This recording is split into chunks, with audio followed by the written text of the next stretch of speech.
네, 오늘 본문 말씀은 에베소서 1장 15절에서 23절입니다. 에베소서 1장 15절에서 23절입니다.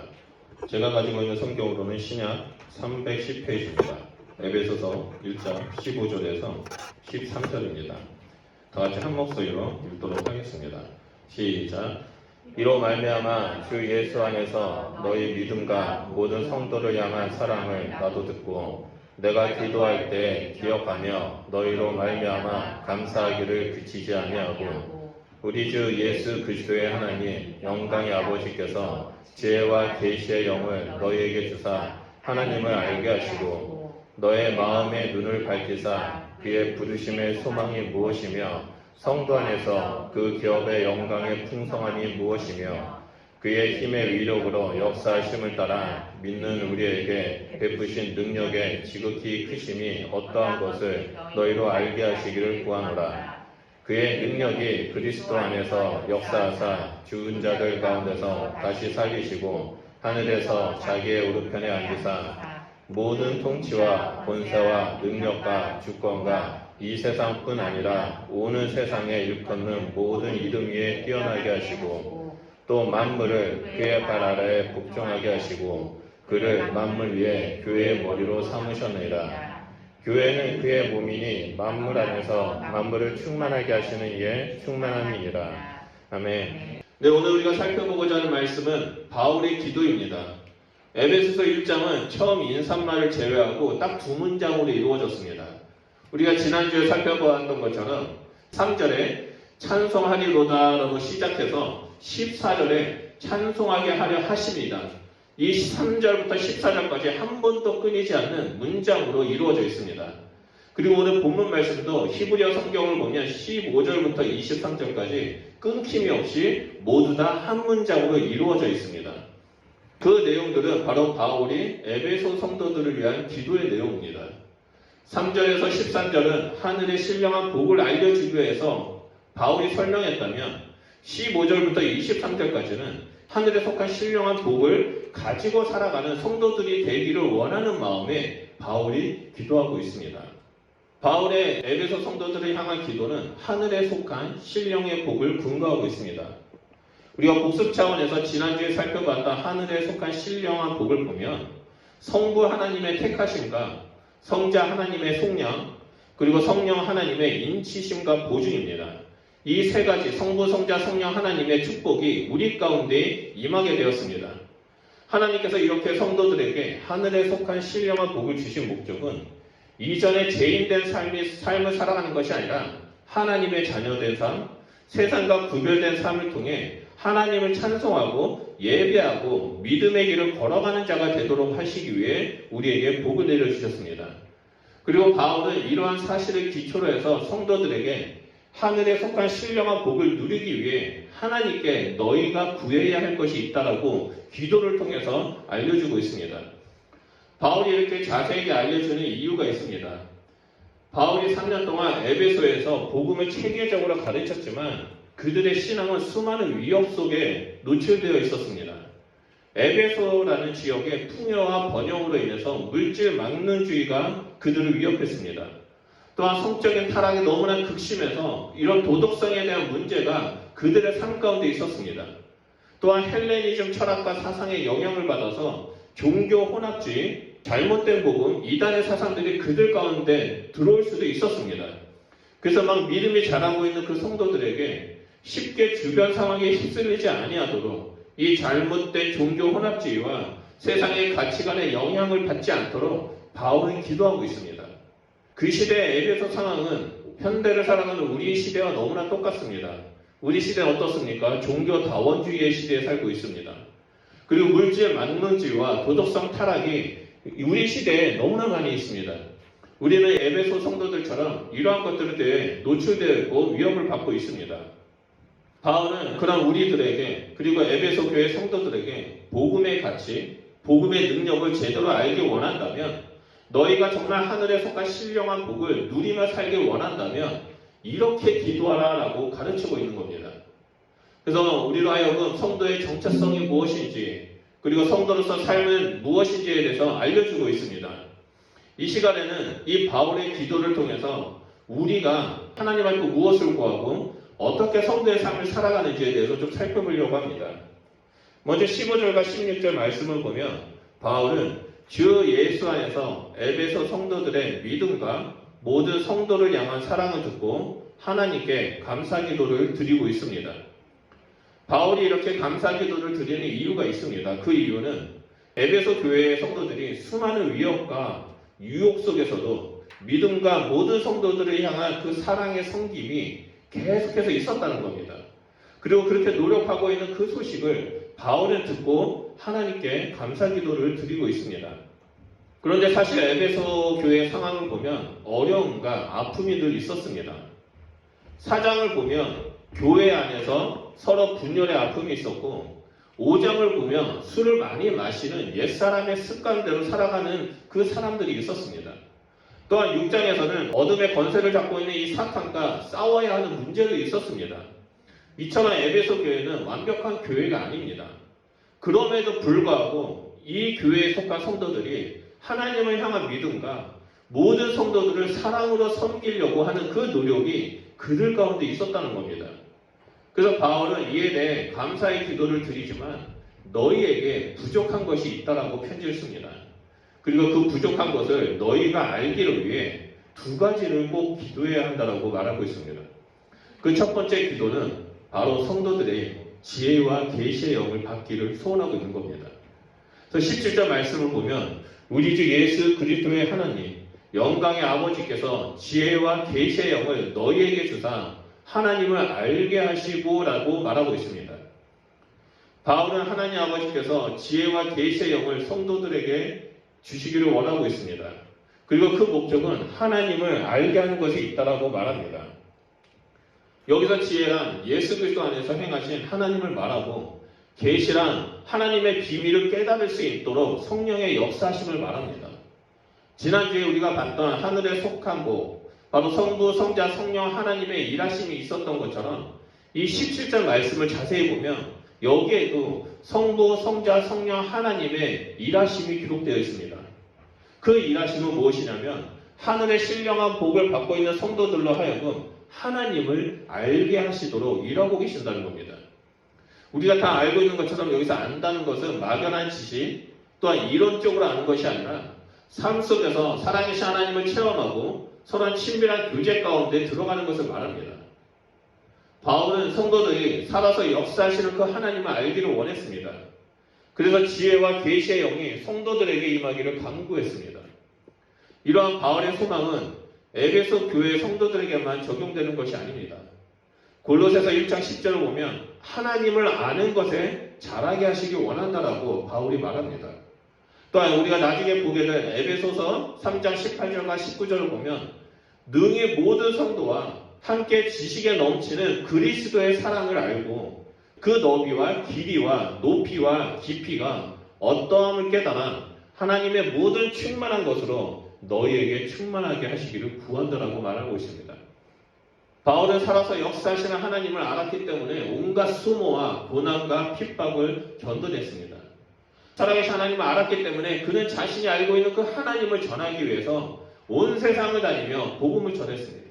살아계신 하나님이 나와 함께한다는 것을 알고 있었기 때문에 감옥에서도 기쁨으로 찬양할 수 있었고 여러 서신서를 통해서 하나님을 알아야 한다라고 강조하고 있습니다. 우리는 살아계신 하나님을 체험하고 나의 하나님이 이런 분이구나, 하나님의 성품이 이렇구나라는 것을 우리가 경험해야만 합니다. 우리가 하나님을 알기 위해서 끊임없이 구하고 두드리고 찾는 등 노력을 해야만 합니다. 그래야 우리의 믿음이 성장하고 영적으로 성숙해질 수 있습니다. 여러분, 구원은 하나님의 은혜로 값없이 받지만 그 이후에 영적으로 성장하기 위해서 우리가 믿음으로 성숙하기 위해서는 우리는 엄청난 노력과 희생과 헌신과 대가를 지불해야만 합니다. 매일의 시간을 정해놓고 하나님을 알기 위해 말씀을 읽고 기도하고 묵상하면서 하나님을 찾아야만 합니다. 날마다 하나님을 기억하면서 하나님의 뜻을 구해야만 합니다.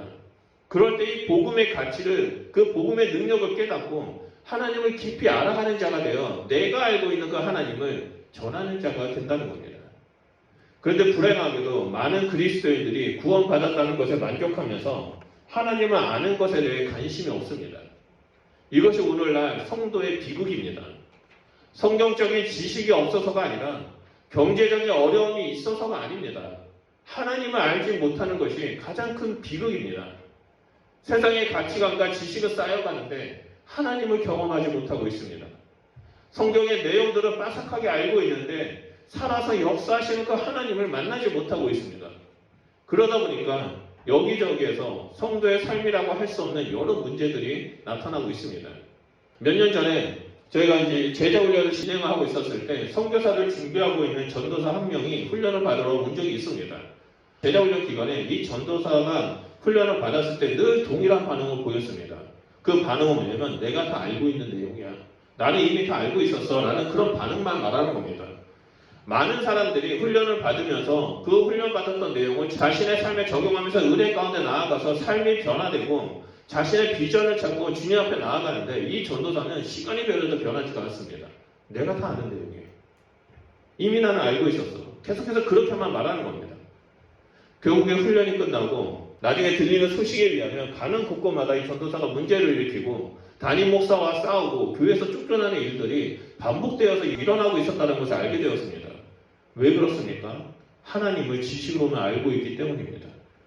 하나님을 경험하고 체험해야지만 삶이 변화되고 하나님의 사랑을 가지고 섬기는 자가 되어야 되는데 지식으로만 알고 있다 보니까 내가 알고 있는 지식이 최고다라고 우기다 보니까 문제가 일어나고 있는 겁니다. 안타깝게도 많은 그리스도인들이 하나님 안에 일에 멈춰 있습니다. 이러한 영적 미성숙은 결국 하나님의 거룩함 앞에 설 수가 없습니다. 그렇기 때문에 우리는 살아가면서 제일 중요한 것이 있습니다. 그것은 바로 하나님을 아는 겁니다. 하나님을 경험하는 겁니다. 성경 속에 문자로 기록된 하나님을 아는 것이 아니라 지식으로 아는 것이 아니라 매일의 삶 속에서 그 살아계신 하나님이 내 삶 가운데 어떻게 역사하시고 인도하고 계신지를 깨닫는 겁니다. 그러기 위해서는 우리는 날마다 하나님 앞에 나아가 지혜와 계시의 영을 구해야만 합니다. 하나님께 지혜와 계시의 영을 구할 때 이 말씀이 살아 움직이는 날선 양날검이 되어 우리의 심령을 쪼갭니다. 그리고 하나님을 경험하게 됩니다. 하나님의 뜻을 알게 됩니다. 오늘 함께 예배드린 우리 성도님들은 그러한 삶을 살아가는 자가 되기를 소원합니다. 그 두 번째로 바울은 마음의 눈을 밝혀달라고 기도하고 있습니다. 그리고 18절과 19절 말씀입니다. 우리 18절과 19절 말씀 다 같이 한 목소리로 읽도록 하겠습니다. 시작. 너희 마음의 눈을 밝히사 그의 부르심의 소망이 무엇이며 성도 안에서 그 기업의 영광의 풍성함이 무엇이며 그의 힘의 위력으로 역사하심을 따라 믿는 우리에게 베푸신 능력에 지극히 크심이 어떠한 것을 너희로 알게 하시기를 구하노라. 아멘. 이 말씀은 우리에게 너무나 유명한 말씀입니다. 설교로도 많이 들었고 여러 가지 책을 통해서도 이 말씀을 너무 많이 들었습니다. 말씀을 보면 바울은 하나님의 부르심과 하나님의 기업과 그리고 하나님의 능력을 알게 해달라고 기도합니다. 그런데 이 세 가지를 알기 위해서는 전제 조건이 하나 있습니다. 그것이 바로 너의 마음의 눈을 밝히사입니다. 너의 마음의 눈이 밝혀지지 않는다면 이 세 가지를 알 수가 없습니다. 인간은 아담의 범죄와 타락 이후에 마음과 영이 죄로 인해서 어두워졌습니다. 그 결과 하나님을 알지 못하고 부르심의 소망과 기업의 영광의 풍성함과 우리에게 베푸신 하나님의 능력의 크심을 깨닫지 못하게 됩니다. 경험하지 못하게 됩니다. 그래서 바울은 성령님께서 조명해 주셔서 마음의 눈을 밝혀달라고 제일 먼저 기도하고 있는 겁니다. 제가 호주에 와서 적응하기 힘들었던 것 중에 하나가 집안에서 밤에 책을 읽는 겁니다. 한국은 형광등으로서 불을 켜면 환하게 비춰져서 책을 보는데 선명하게 볼 수 있는데 호주에 와서 와보니까 집안의 불이 온통 노란색입니다. 그래서 처음에 호주에 와서 책을 보면 눈이 너무나 침침합니다. 그래서 왜 이렇게 글씨가 안 보이지? 눈이 침침하지라는 생각을 많이 한 적이 있습니다.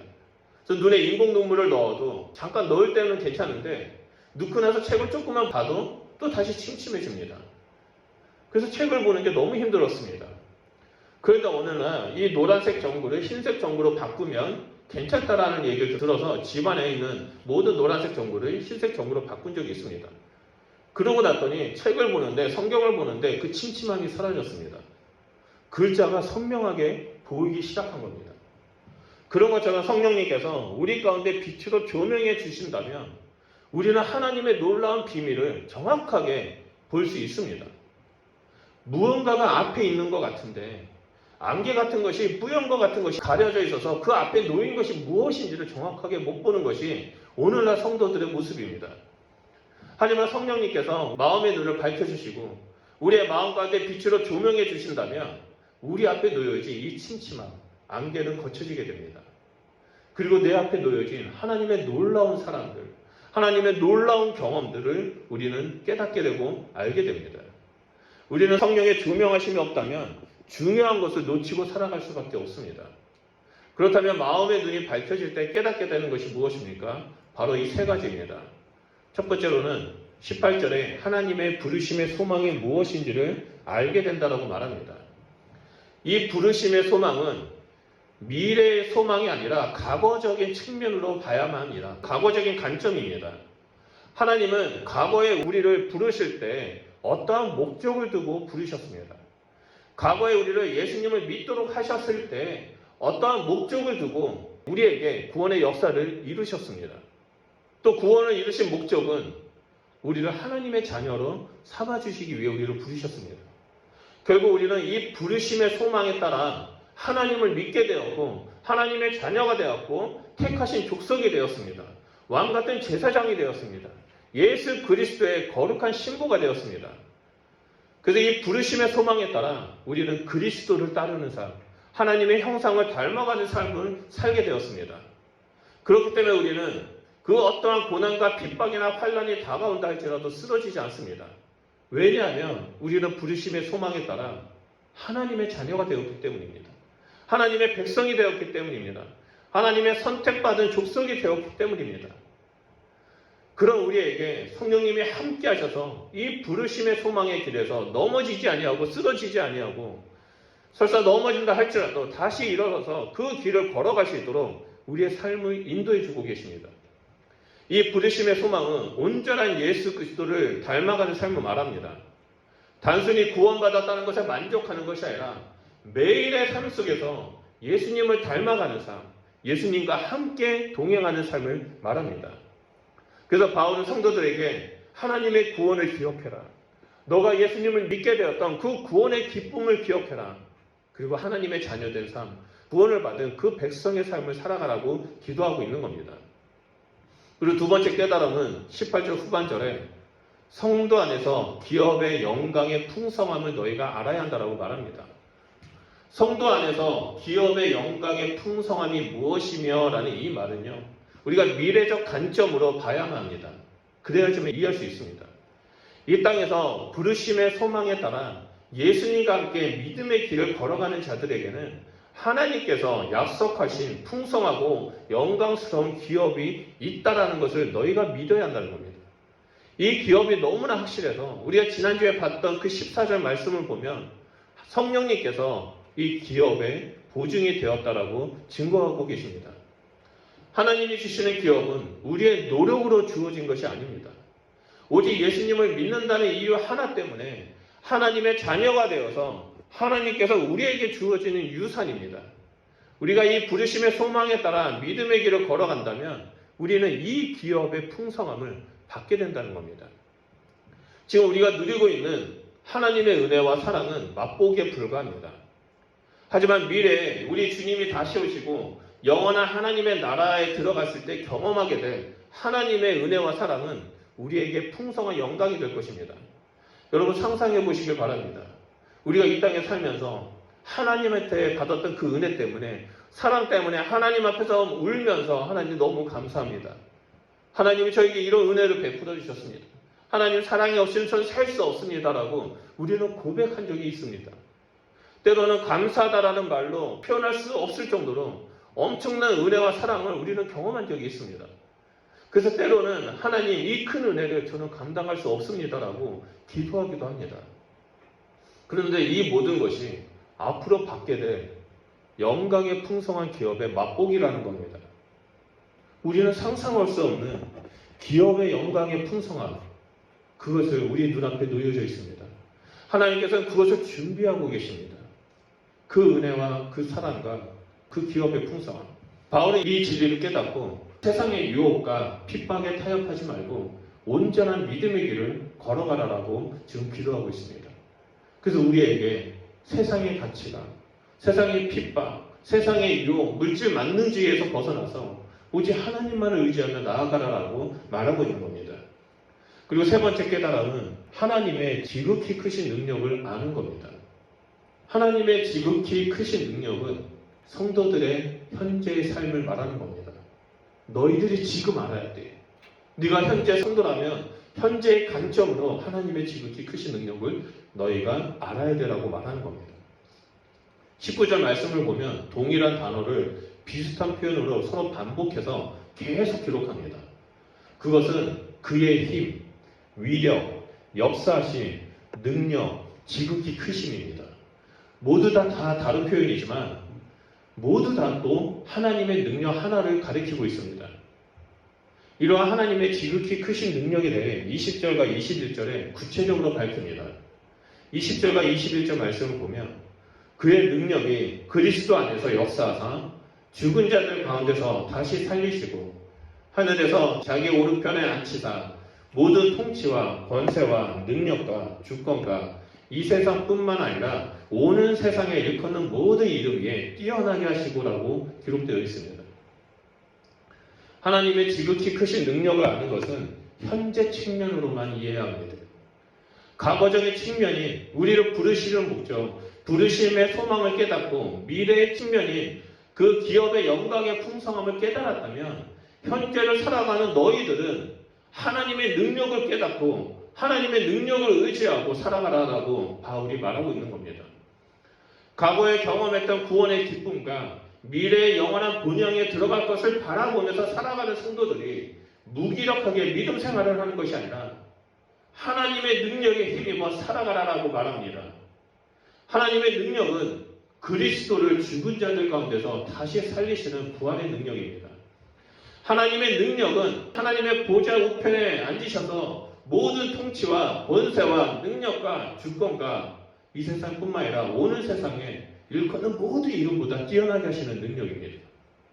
예수 그리스도의 죽음과 부활은 성경의 핵심이고 우리의 믿음의 근본입니다. 구약시대의 사람들은 예수님께서 이 땅에 오실 것에 대한 그 믿음을 가지고 살아갔습니다. 신약의 사람들은 예수님이 오신 것을 바라보면서 예수님의 죽음과 부활하심을 바라보며 믿음의 생활을 하고 있습니다. 예수님을 살리시고 하늘 보좌 우편에 앉으셔서 모든 이름보다 뛰어나신 하나님의 능력이 믿는 자들과 함께하고 있습니다. 여기서 바울은 한 걸음 더 나아갑니다. 하나님께서 믿는 자에게 주신 능력이 바로 교회 안에 있다고 말합니다. 그래서 교회와 그리스도의 관계를 설명합니다. 22절과 23절을 보면 또 만물을 그의 발 아래 복종하게 하시고 그의 만물 위에 교회의 머리로 삼으셨느니라. 교회는 그의 몸이니 만물 안에서 만물을 충만하게 하시는 이의 충만함이라라고 증거하고 있습니다. 모든 통치와 권세와 능력과 주권과 이 세상의 모든 것을 다스리시는 예수님께서 교회의 머리가 되십니다. 그리고 교회는 예수님의 몸이라고 증거합니다. 그 결과 교회 안에는 하나님의 능력이 충만하게 임하게 됩니다. 그리스도를 살리신 하나님의 능력이 그 몸이 교회에 동일하게 부어주셨습니다. 교회가 아무리 건물이 크고 시스템이 잘 되었다 할지라도 그 안에 교회의 머리 대신 예수 그리스도가 없다면 그 교회는 살아있는 교회가 아니라 죽은 교회와 같습니다. 교회의 머리 대신 예수 그리스도를 잃어버리는 그 순간 교회의 능력은 상실하게 됩니다. 교회는 그리스도 안에서 충만하게 되고 온전한 공동체가 됩니다. 그렇기 때문에 교회 안에는 하나님의 말씀과 성령의 역사심이 충만하게 나타납니다. 우리는 교회를 항상 그리스도와의 관계에서 바라봐야만 합니다. 교회의 크게 시스템이 아니라 중요한 것은 이 교회가 교회의 머리 대신 예수 그리스도의 말씀이 충만한지 성령의 역사심이 성령의 충만하심이 나타나고 있는지를 우리는 살펴봐야만 합니다. 왜냐하면 교회의 머리는 예수 그리스도이시기 때문입니다. 그런데 성경은 우리가 알고 있는 그 교회를 교회라고만 말하지 않고 우리 한 사람 한 사람은 또한 교회라고 말합니다. 성령이 거하시는 우리의 몸이 성전이라고 말합니다. 그렇다면 우리의 몸도 하나님의 말씀과 성령의 충만하심이 넘쳐나야 한다는 겁니다.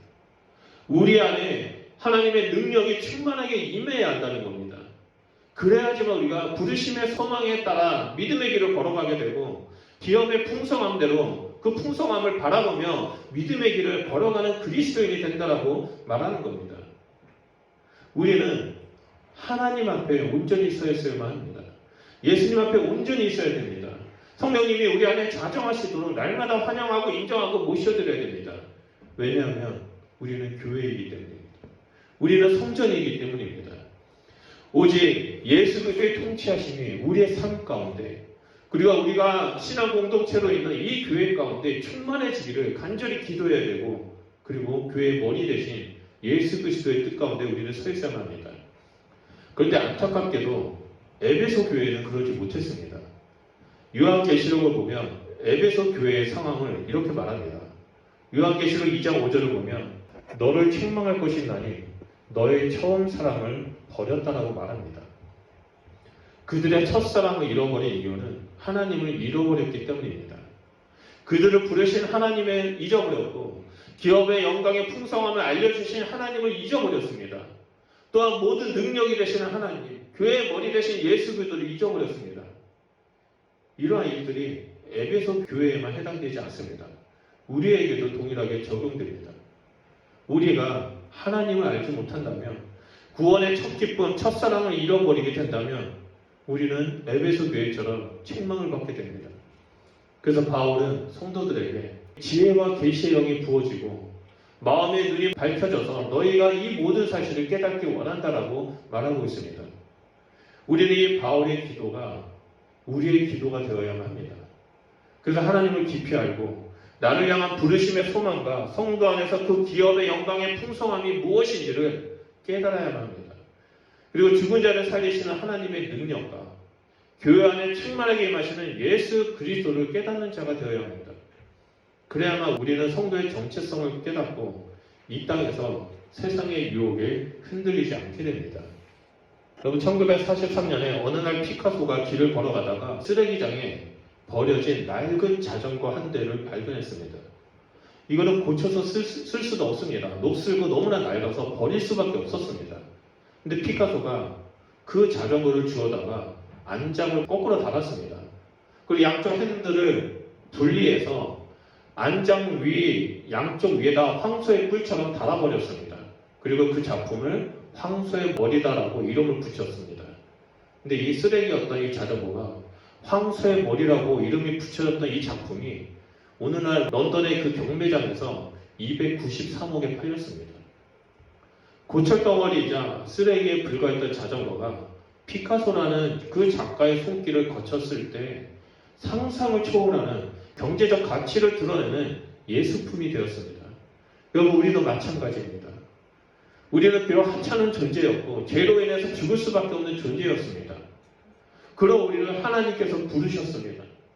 그런 우리를 하나님께서 기업의 영광의 풍성함을 부어주셨습니다. 그런 우리에게 하나님의 손길, 하나님의 능력으로 우리를 만져주셨습니다. 그 순간 우리는 그 무엇과도 비교할 수 없는 존귀한 존재가 되었습니다. 세상의 그 어떠한 것으로도 값을 매길 수 없는 하나님의 존귀한 백성, 성도가 되었습니다. 여러분 이것이 우리의 정체성입니다.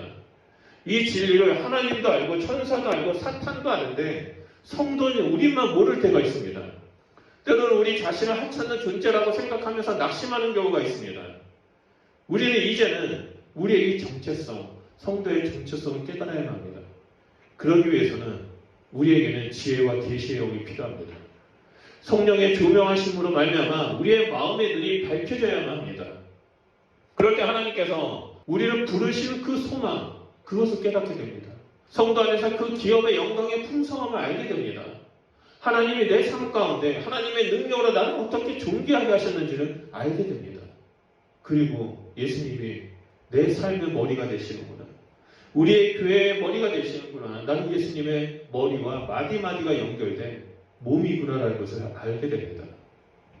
오늘 함께 예배드리는 우리 성도님들은 날마다 하나님 앞에 나아가서 지혜와 계시의 영을 구하시길 바랍니다. 마음의 눈을 밝혀달라고 강구하시길 바랍니다. 그럴 때 성령님께서 우리 가운데 충만하게 임하셔서 우리가 얼마나 존귀한 존재인지, 우리가 지금 하나님의 능력으로 어떻게 살아가고 있는지, 그리고 하나님은 어떠한 분이신지를 깨닫게 해주십니다.